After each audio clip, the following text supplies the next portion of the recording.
Why save that garbage puppy? The man laughed. But what happened next made everyone go silent.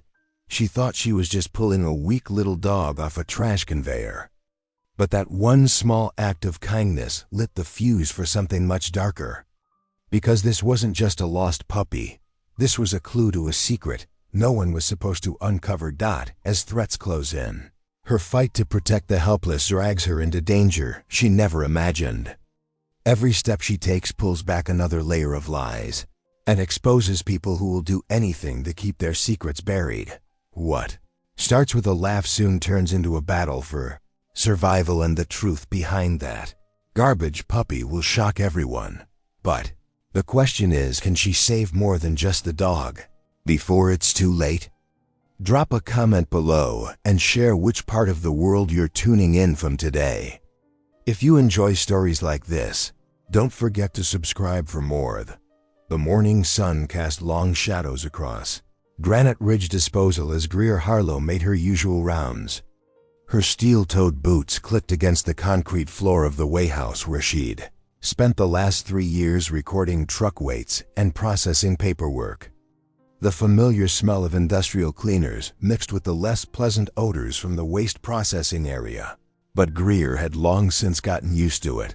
Through the warehouse window, she watched the conveyor belts snake their way through the facility, carrying the day's sorted recyclables and refuse. Her position might not have been glamorous, but it paid the bills, something her previous job as a veterinary assistant hadn't managed to do. During the economic downturn, the radio crackled with truck drivers announcing their arrivals, and Greer responded with practiced efficiency. "Bay 3 is clear for unloading," she said into the microphone, her voice steady and professional. A few workers nodded respectfully as they passed her station. They knew she kept things running smoothly, even if management didn't always notice. From above, the metal catwalk creaked. Rance Duval, the operations manager, was making one of his morning inspections. Greer could feel his presence before she saw him, like a storm cloud blocking the sun. His polished boots gleamed even in the industrial lighting, a stark contrast to the working conditions below. That's when she heard it, a sound that didn't belong, among the mechanical whirs and clanks of the facility. A whimper, soft but distinct, rose from the moving conveyor belt. Greer's head snapped toward the noise, her old veterinary instincts kicking in instantly. There, tumbling among pieces of plastic and cardboard, was a small bundle of fur. A puppy, barely visible among the debris, was struggling to stay upright on the moving belt. The conveyor was heading straight for the compactor, its metal teeth waiting to crush whatever came its way. "Stop the belt!" Greer shouted, already moving. But the control panel was too far, and precious seconds were ticking away. From the catwalk, Duval's voice dripped with disdain. "Why save that garbage puppy?" He sneered, making no move to help. "Let the system do its job." Greer didn't hesitate. She launched herself onto the moving conveyor, her heart pounding as she scrambled across the shifting surface. Plastic bottles rolled under her hands, and pieces of cardboard slipped beneath her knees. The puppy's cries grew more desperate as the compactor loomed closer. Workers stopped what they were doing, frozen in place as they watched the scene unfold. The mechanical teeth of the compactor churned menacingly, just yards away now. Greer stretched out her arm, fingers straining toward the frightened animal. Too far. She army-crawled forward, fighting against the motion of the belt. Just as her hand closed around the puppy's small body, she twisted and slammed her boot into the emergency stop button mounted on the side of the conveyor. The belt shuddered to a halt, the sudden silence deafening. The compactor's teeth stopped mere inches from where Greer lay, the puppy trembling in her grasp. Breathing hard, she carefully got to her feet, cradling the rescued animal. Now she could see it clearly. Patches of fur had been deliberately shaved away, and angry red puncture wounds dotted its small body. Her stomach turned as she recognized the signs. She'd seen similar injuries during her vet assistant days, usually on dogs rescued from fighting rings. The workers erupted in scattered applause, but Duval's voice cut through their approval. "Well, well. Quite the show, Harlow. I suppose you'll be filing for workers' comp when that mutt bites you?" His mockery carried an edge of something darker, irritation, perhaps even anger at her defiance. Greer met his gaze steadily as she shrugged off her work jacket, wrapping it gently around the shivering puppy. "This little one's not garbage," she said firmly. "And she's not going to bite me. Are you Moxie?" The name came to her spontaneously, Moxie, for the courage it had taken to survive whatever horror had brought it here. The puppy responded by pressing closer to her chest, as if understanding it was finally safe. "Moxie?" Duval's laugh was sharp and hollow. "You're naming garbage now? Remember where you work, Harlow. This isn't some animal shelter." She could feel the weight of everyone's stares, the tension thick in the air. This was more than just about a rescued puppy. It was a clear challenge to Duval's authority, his casual cruelty meeting her moral line in the sand. But as she looked down at the wounded animal in her arms, Greer knew she couldn't have done anything differently. "I'm taking my lunch break," she announced, her voice level despite the adrenaline still coursing through her system. She didn't wait for Duval's response, knowing it would only be another attempt to assert his power over the situation. Walking to her truck, she could feel his eyes boring into her back from the catwalk. The bundle in her arms shifted, and a small pink tongue darted out to lick her hand. Greer carefully settled Moxie into the passenger seat, making sure the jacket kept her secure and warm. As she started the engine and pulled away from Granite Ridge Disposal, Greer's mind was already racing with what she needed to do next: veterinary care, supplies, a safe place for the puppy to heal. But beneath these practical concerns lay a deeper understanding. She had just crossed a line with her boss that couldn't be uncrossed. The look in Duval's eyes had told her everything she needed to know about the consequences of her actions. "It's okay, Moxie," she whispered, reaching over to stroke the puppy's head as they drove. "We'll figure this out together." The puppy's responding whimper was softer now, more trusting, and Greer felt a fierce surge of protectiveness. Whatever came next, she knew she'd made the right choice, even if it meant facing Duval's wrath tomorrow. The morning sun caught in her rearview mirror, and Greer squared her shoulders. She'd stood her ground for what she believed was right, and she'd do it again. Sometimes the most important lines in life were the ones you drew yourself, especially when, others tried to erase them. The fallout from Greer's rescue of Moxie came swiftly and without mercy. The very next morning, Rance Duval's polished boots clicked against the weighhouse floor as he slapped a write-up notice onto her desk. His pressed work shirt and slicked back hair couldn't hide the cruel twist of his mouth. "Reckless behavior," he announced, tapping the paper with one manicured finger. "Jumping onto active machinery? That's grounds for immediate termination." "I'm being generous here, Harlow." Greer's hands trembled slightly as she picked up the document, but her voice remained steady. "I stopped a living creature from being crushed to death. That dog needs to go to animal control today." Duval's eyes narrowed. "Or we'll have a problem." "No," the word came out firm and clear. "She's injured and needs care." Duval's face reddened. "This isn't a discussion. That mutt came in with the garbage, and that's where it belongs." After he stormed out, Greer took her lunch break early, driving home to check on Moxie. The puppy was curled up in the makeshift bed she'd created from old blankets. Greer carefully documented every injury with her phone's camera: the suspicious circular wounds, the methodically shaved patches, the healing cuts that spoke of systematic abuse rather than random accident. She called Sarah, her old friend from the veterinary clinic where she'd worked as an assistant. "I need a favor," Greer explained. "Can you scan a microchip for me?" "Off the books?"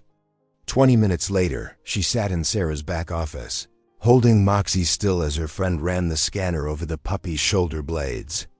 The device beeped, displaying a string of numbers. "Let me run this through the database." Sarah said, typing at her computer. Her brow furrowed. That's weird. It's registered to Happy Tail's kennel out on County Road 8. Why is that weird? Because Happy Tail's was shut down last year after multiple cruelty complaints. The place is supposed to be empty. Greer's stomach tightened. Supposed to be? Sarah shrugged. That's all I know. The whole thing was hushed up pretty quick. Owner just disappeared one day. Back at work, Greer couldn't shake the growing sense of wrongness. The microchip data kept spinning through her mind, along with Duval's aggressive insistence on taking Moxie away. Why would he care so much about one stray dog? The answer came during night shift when most workers had gone home. Owen Blanche, one of the regular drivers, stopped by the weigh house. His weathered face looked troubled under his worn ball cap. Heard about what happened with the puppy, he said quietly, leaning against the doorframe. You did the right thing. Thanks. Greer glanced up from her paperwork. Seems like I'm the only one who thinks so. Owen shifted uncomfortably. You're not. I've seen things. Over the years. Too many dogs in the loads, always brushed off as strays that got in somehow. He paused. But some of them, they had injuries. Like they'd been fought. The words hung in the air between them. Greer's pulse quickened as pieces started clicking into place. The shuttered kennel. Moxie's systematic injuries. Duval's reaction.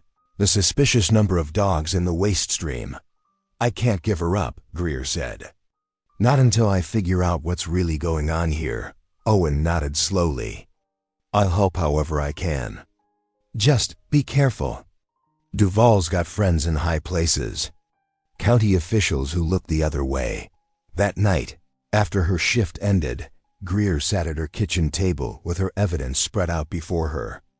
Moxie dozed nearby, twitching in her sleep. The photos of the puppy's injuries were arranged in a grid, each one labeled and dated.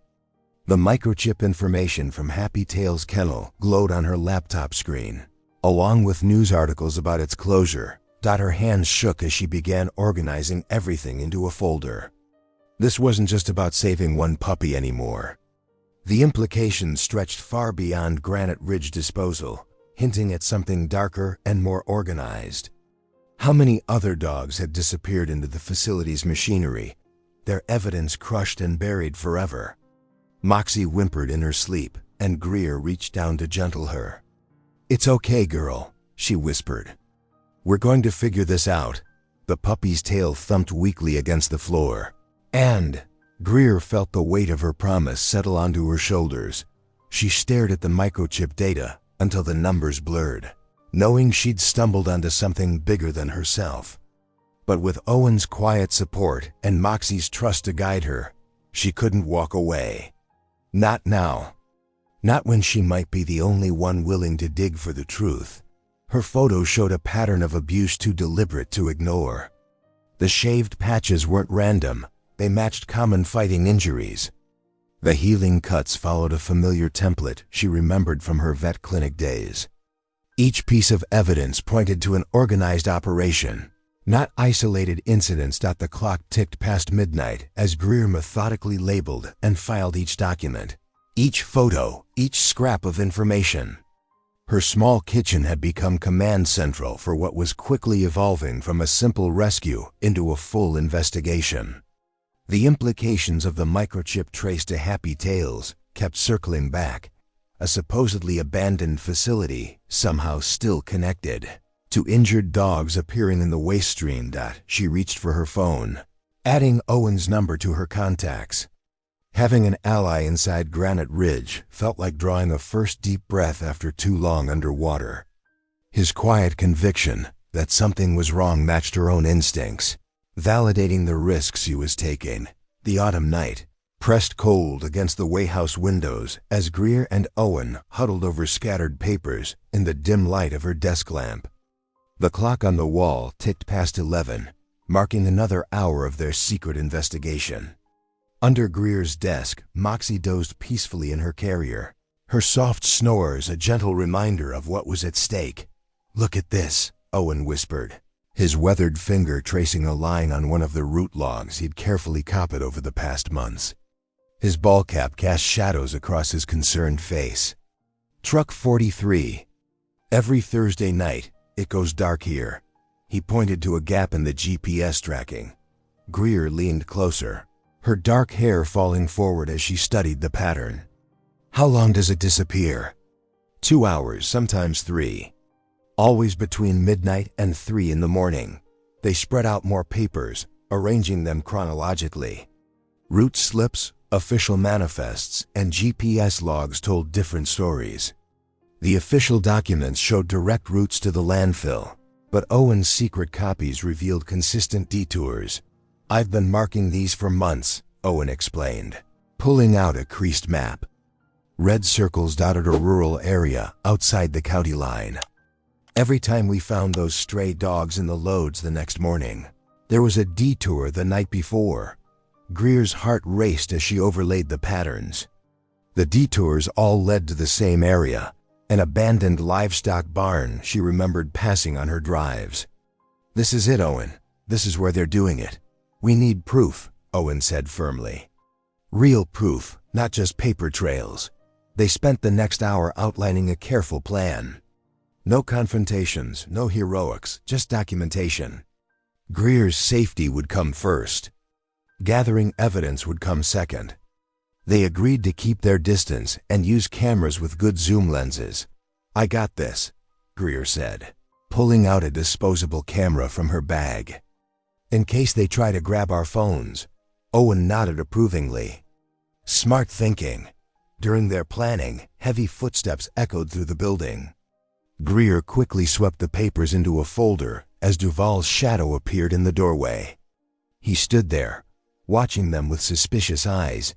Working late, Harlow? His voice dripped with false concern. Just catching up on manifests.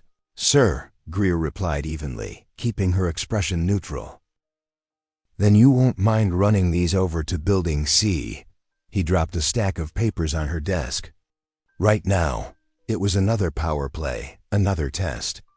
Greer had been dealing with these petty orders all week, running pointless errands, reorganizing already organized files, checking and rechecking weights that didn't need verification. She knew Duval was watching, probing for weakness, waiting for her to crack. Of course. Sir. She stood, tucking her phone securely in her pocket. Moxie stirred in her carrier but stayed quiet, as if sensing the tension. After Duval finally left for the night, Greer and Owen finalized their plans. The next night would be Thursday, their best chance to document whatever was happening at that barn. The following evening found them parked just inside the tree line, engine idle and headlights dark. Their truck blended with the shadows as the sun's last rays faded from the sky. Greer's hands were steady as she checked her cameras one final time, but her heart hammered against her ribs. Owen sat perfectly still beside her, his presence reassuring in the growing darkness. They'd chosen their spot carefully, close enough to see the barn's entrance but far enough to remain undetected. The old structure loomed ahead, its weathered boards and sagging roof masking whatever secrets lay within. The air in the truck felt heavy with anticipation. Neither spoke, but both knew what this night could mean. If they were right about the pattern, if they could document what was happening here, it would break open everything they'd suspected about the missing dogs and Duval's operation. Moxie's carrier sat between them, a constant reminder of why they were risking so much. The puppy had fallen asleep, trusting in their protection. Greer touched the camera in her pocket, then the phone in her other pocket, double-checking their presence. She'd learned not to take anything granted since this started, especially not electronic devices. That could too easily disappear. The darkness deepened around them as they waited, adrenaline keeping them alert despite the late hour. Every distant sound made them tense, wondering if this would be the moment when Truck 43 would appear on the remote road. The silence between them was laden with unspoken fears and determination, both knowing there would be no turning back after tonight. The moon hung like a dim lantern behind thick clouds as Greer and Owen crouched at the edge of the tree line. Their breath came out in white puffs in the cold night air. Ahead, the old livestock barn loomed against the dark sky, its weathered boards illuminated by eerie red work lights that cast long shadows across the muddy yard. "There," Owen whispered, pointing to movement near the barn doors. Greer's heart pounded as she watched a familiar Granite Ridge truck back up to the entrance, its reverse lights painting white streaks in the darkness.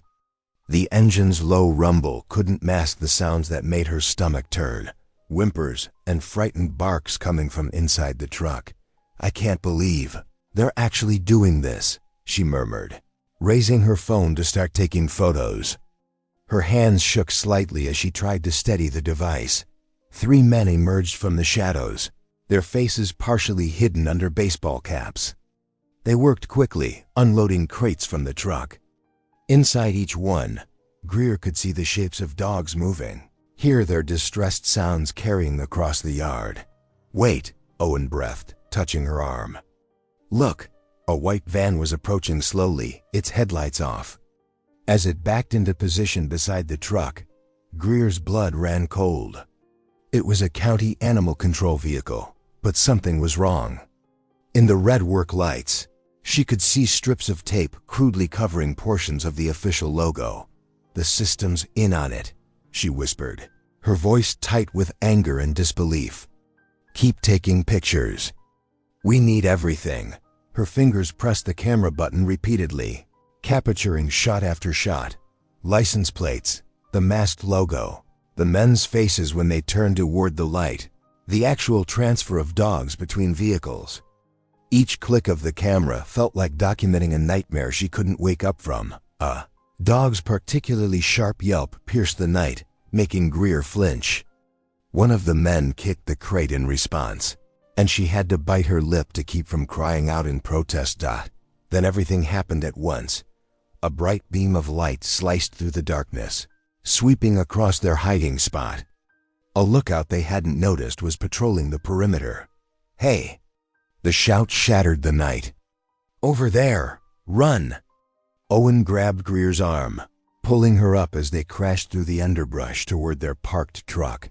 Behind them, doors slammed and an engine roared to life.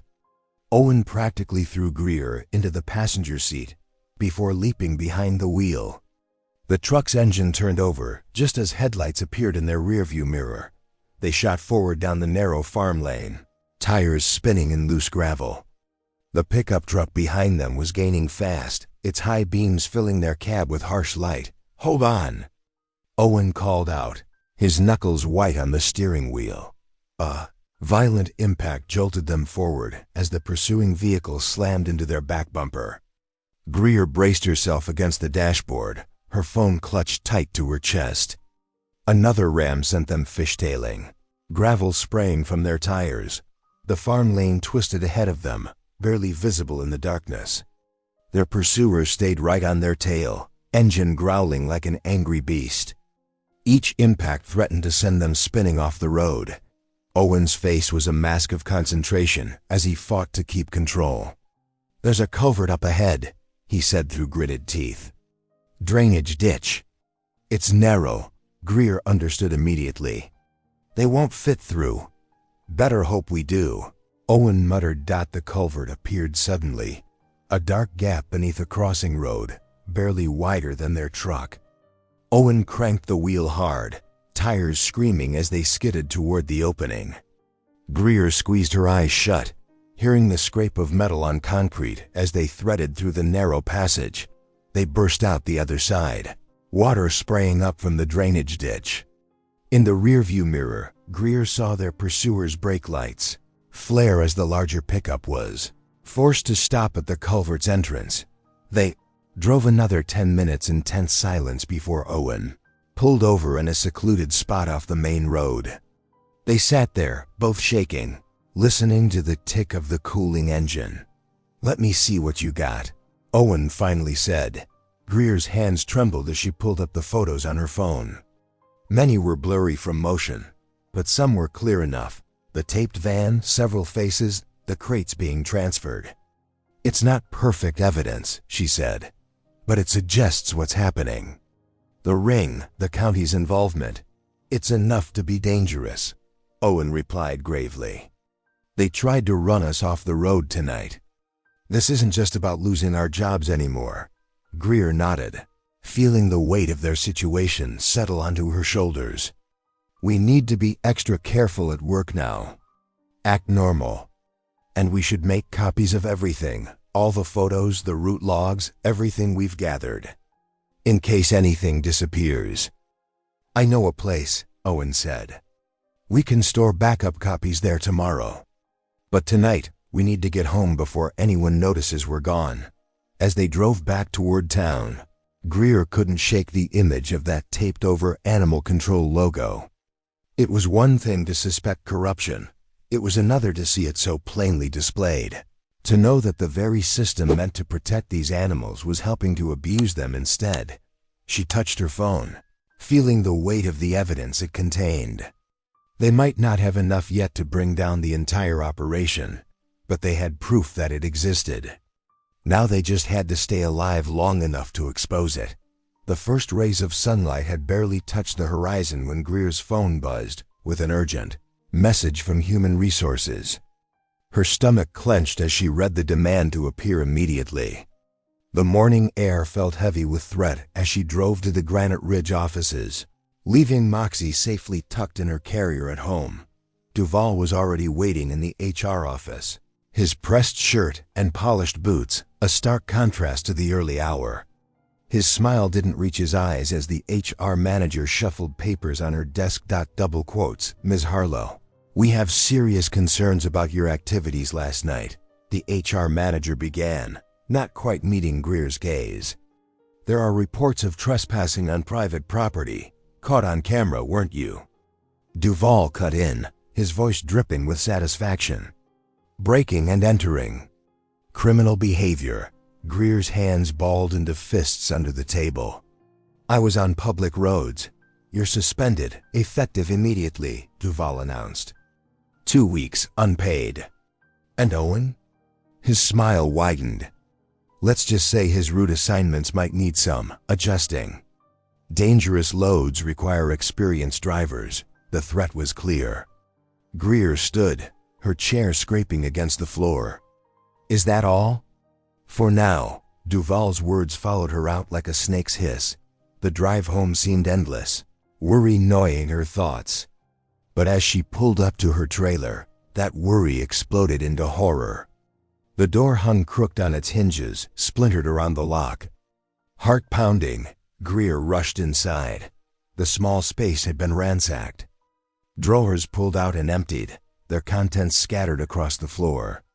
Papers everywhere, furniture overturned.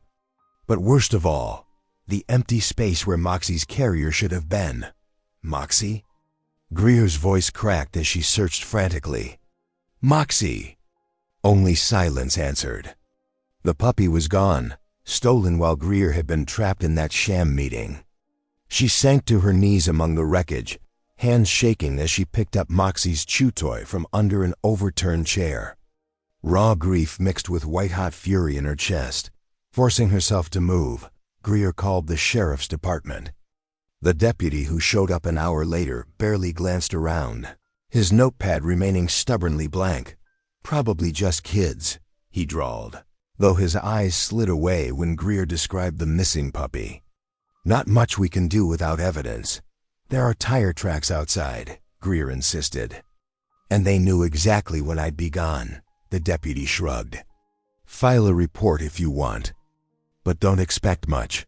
His disinterest spoke volumes about the corruption running through the counties veins. After he left, Greer began methodically gathering what remained of her investigation. Some of her notes were gone, but not all. They hadn't found everything. Working quickly, she uploaded photos to her cloud account and copied everything onto a small USB drive she could keep with her. The sound of tires on gravel made her tense, but it was Owen's truck pulling up outside. He stood in the doorway for a long moment, taking in the destruction.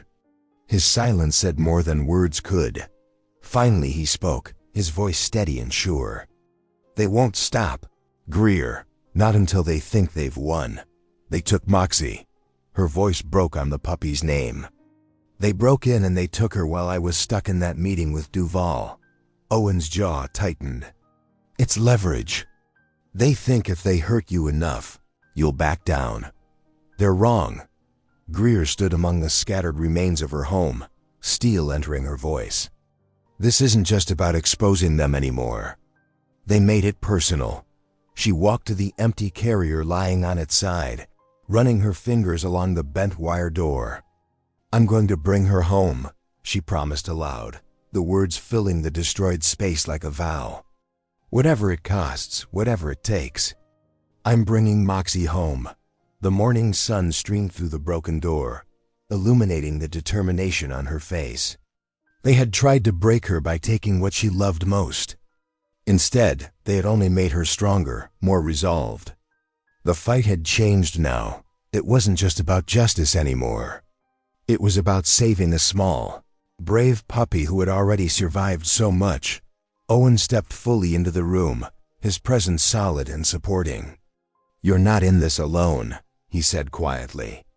We'll find her, Greer nodded, her eyes still fixed on the empty carrier that had held her hope, her purpose, her friend. They had taken Moxie to hurt her, to stop her. But they had underestimated the power of love over fear, of right over wrong. She would tear their whole operation apart, if that's what it took to bring Moxie home. The promise burned in her heart, unbreakable as steel. She would not rest until Moxie was safe again, no matter what the cost might be.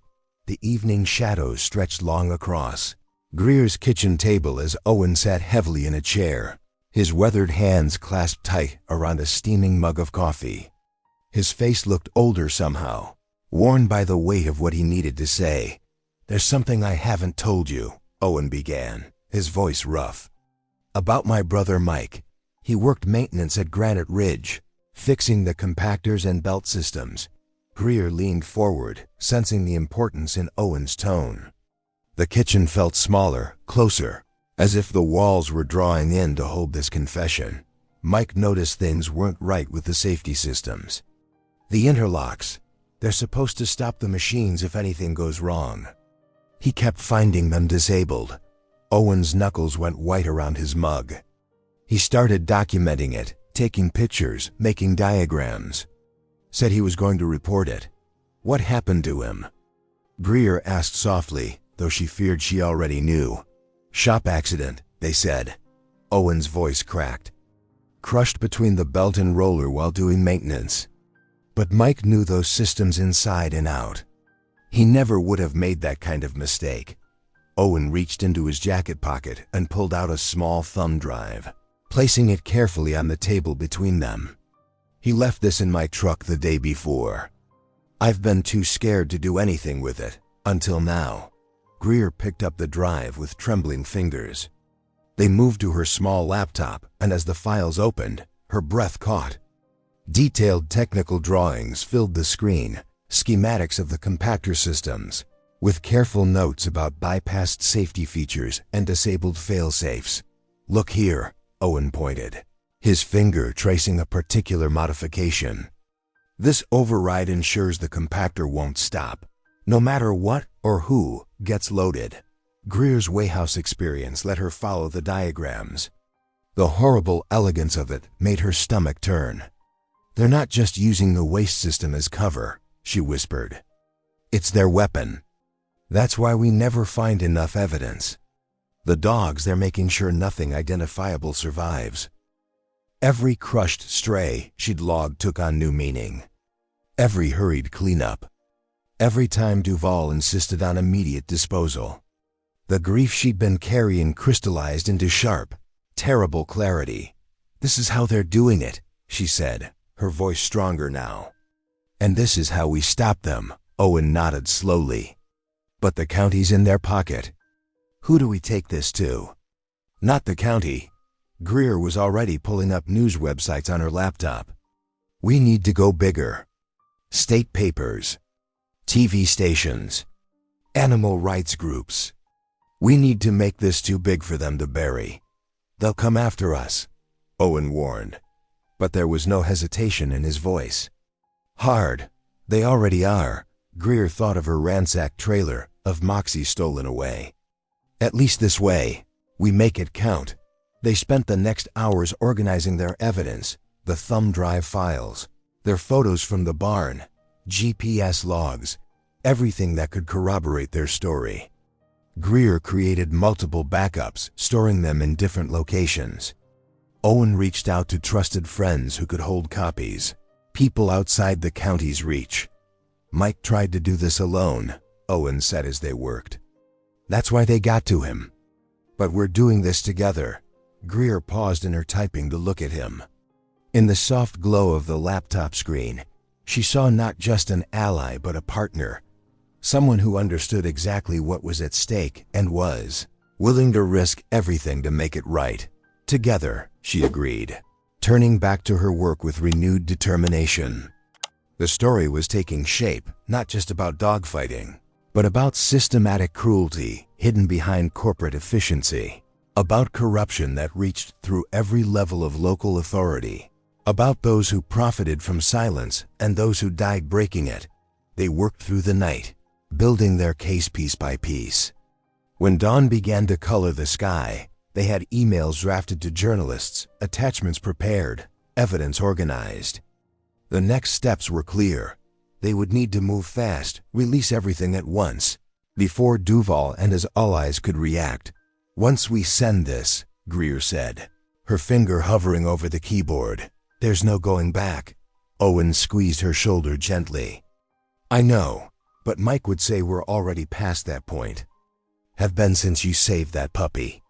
Greer nodded, thinking of Moxie, of all the dogs they couldn't save, of Owen's brother who died trying to expose the truth.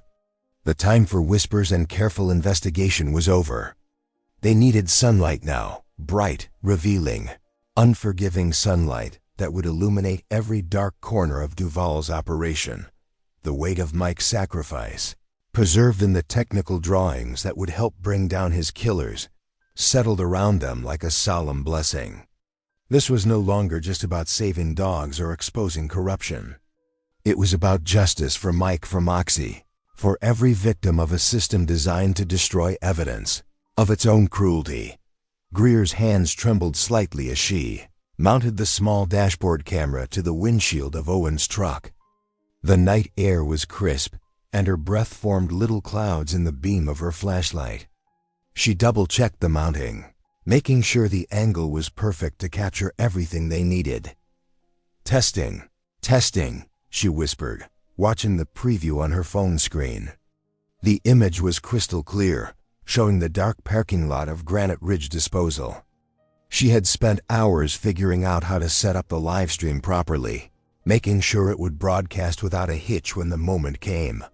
Owen stood watch nearby, his broad shoulders tense as he scanned the empty lot. Signal's good? He asked quietly. Perfect. Greer nodded, tapping through the settings one last time. Location tracking is active too. Every move we make will be tagged with exact coordinates. Earlier that day, she had carefully assembled the evidence packet. Her kitchen table had been covered with photos from the barn raid, grainy but damning images of men unloading whimpering dogs, the animal control van with its hastily taped over logo. She had organized the GPS logs Owen had collected, highlighting the suspicious detours that never showed up in official records. Most damning of all were the diagrams Owen's brother had left behind, showing exactly how Duval had modified the compactor's safety interlocks. I sent everything to Sarah Chen, Greer said, referring to the freelance investigative reporter she'd worked with during her vet clinic days. And the state's animal cruelty task force, the one based in Capital City, well outside our county's reach. Owen nodded grimly. Good thinking. Local authorities are too tangled up in this mess. They had spent days planning this carefully. Owen had managed to swap his route assignments around, ensuring he could shadow the suspect truck without raising suspicions from dispatch. They had rehearsed their roles repeatedly. Greer would only confront once they had enough viewers watching the live stream, while Owen would keep the truck moving and maintain a clear line of sight for the camera. Run through it one more time. Greer said, her voice steady despite her racing heart. I keep us parallel to the target truck, Owen recited, staying just far enough back to avoid detection. Once they make that turn off route, I'll close the distance while keeping the camera angle clear. You start the stream the moment we confirm they're headed to the barn. Right. Greer checked her watch, 11:30 at night. And I don't say a word until we have at least 50 viewers. We need enough witnesses that they can't just sweep this under the rug. The weight of what they were about to do settled over them both. This wasn't just about gathering evidence anymore. They were about to broadcast everything Lev to the world. No take-backs, no do-overs. You know this could cost us our jobs, Owen said quietly. Maybe worse. Greer thought of Moxie, stolen from her home. Of all the other dogs that had disappeared into the compactor. Of Owen's brother, who had paid the ultimate price for trying to expose the truth. Some things matter more than jobs, she replied. Firmly. They settled into Owen's truck, the dashboard camera's small red light blinking steadily. The night stretched on, minutes crawling by like hours. At 11:55, movement caught their attention, a Granite Ridge truck pulling out of the yard. That's the one, Owen whispered, recognizing the driver. He always takes the Thursday night run. They waited until the truck was well ahead before Owen started his engine. With practiced ease, he maneuvered them onto the road, maintaining a careful distance. The suspect truck followed its usual route for several miles, then made the familiar turn onto an unmarked dirt road, one that never appeared in any official logs. Greer's fingers flew across her phone screen, activating the live stream. The view counter appeared, 0, then 1, then 5. People were starting to notice. Come on, she whispered, watching the numbers tick up. 10 viewers, 20, 30. The truck ahead wound its way down the dark country road, kicking up dust that glowed in their headlights. Owen kept pace expertly, close enough to keep them in view, but not so close as to spook them. 40 viewers. 40-5. The barn came into view, its weathered walls looking especially sinister in the darkness. The truck ahead slowed, preparing to turn into the property. 57 viewers, Greer announced, her voice tight with anticipation. 62-70. The numbers were climbing faster now. Someone must have shared the link. 80 viewers. 100. 150. Now, Owen said as the truck ahead pulled up to the barn. We've got enough witnesses. Greer switched on her phone's microphone.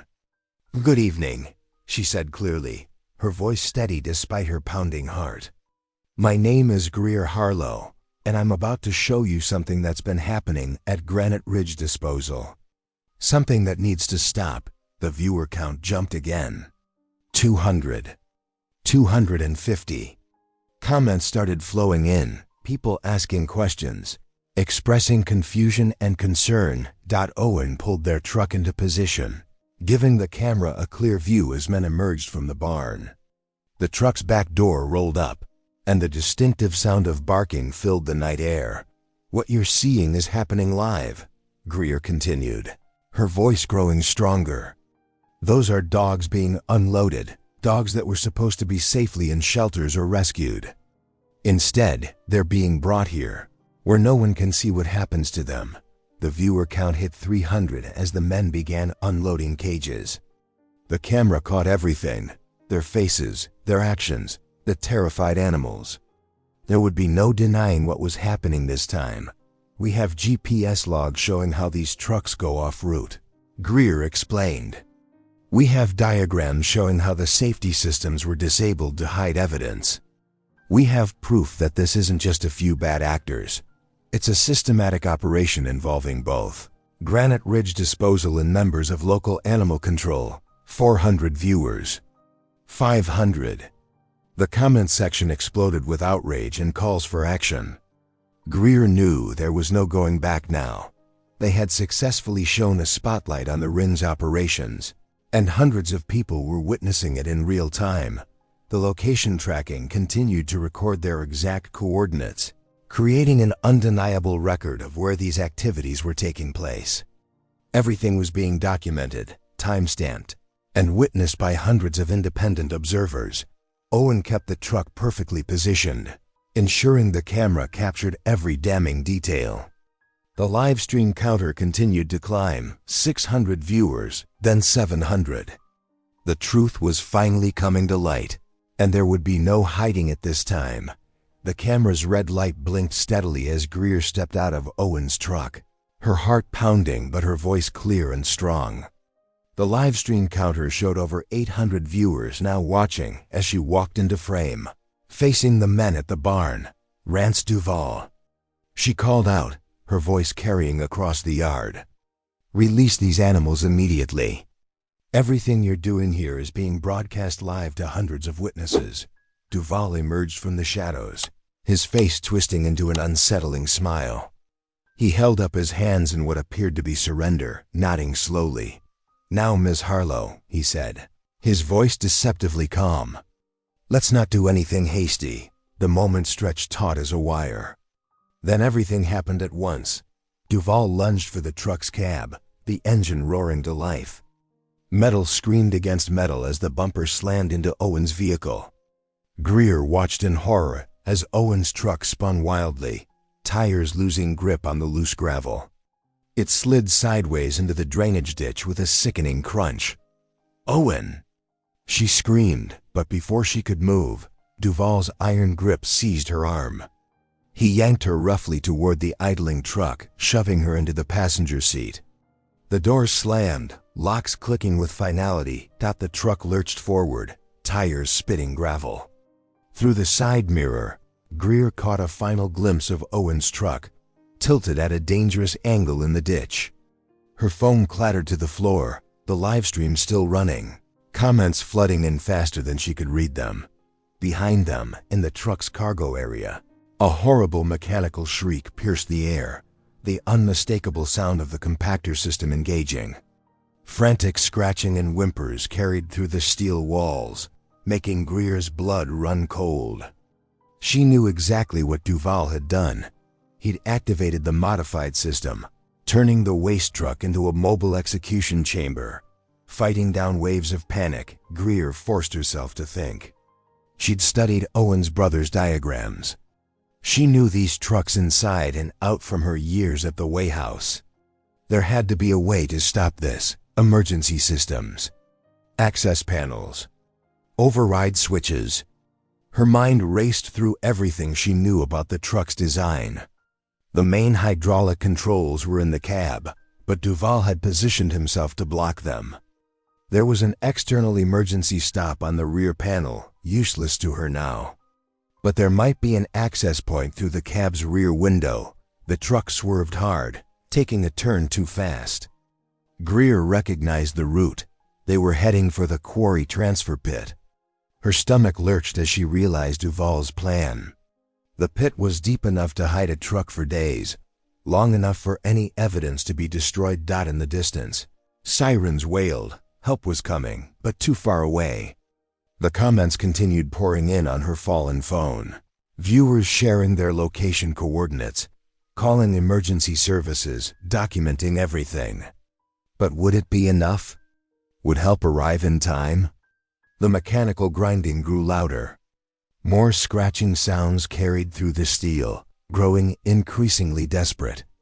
Greer's hands clenched into fists as she searched for any opening, any weakness she could exploit. The truck barreled forward into the darkness, carrying its trapped cargo toward catastrophe, while hundreds of helpless viewers watched through the phone's unwavering lens. Greer's heart thundered in her chest as the compactor's grinding grew louder, the desperate scratching and whimpers from inside the machine tearing at her soul. She knew the hydraulic system was the key. Disable that, and the whole deadly mechanism would grind to a halt. With trembling hands but determined focus, she pulled the tire iron from her work belt and wedged it into the narrow seam of the service panel. The metal groaned in protest as she threw her full weight against the tool. Sweat trickled down her back despite the cool night air.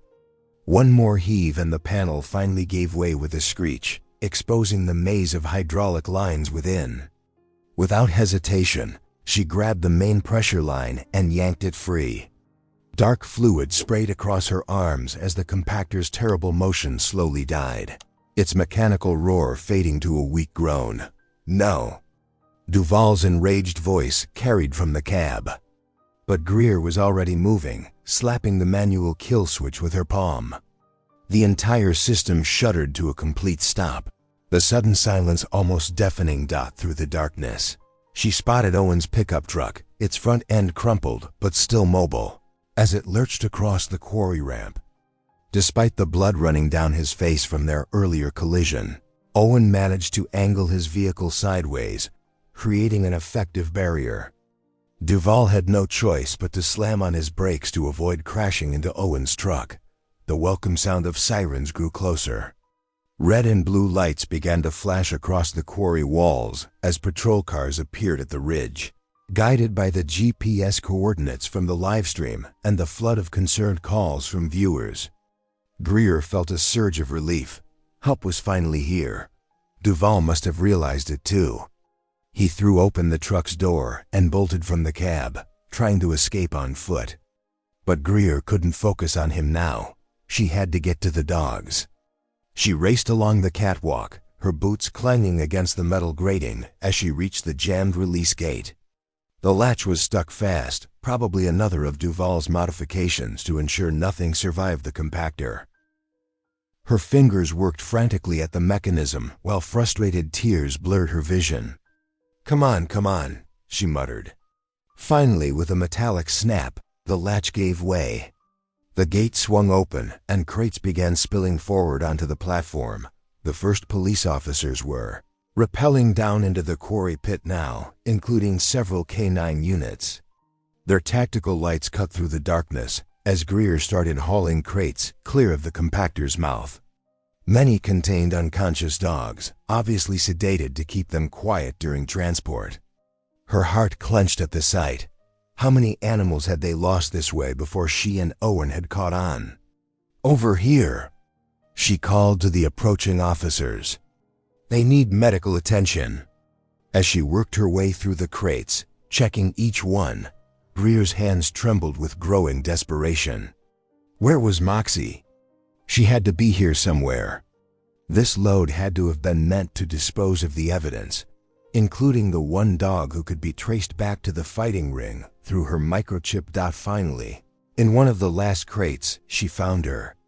The small mixed-breed puppy lay motionless, her patched fur dull in the harsh police lights.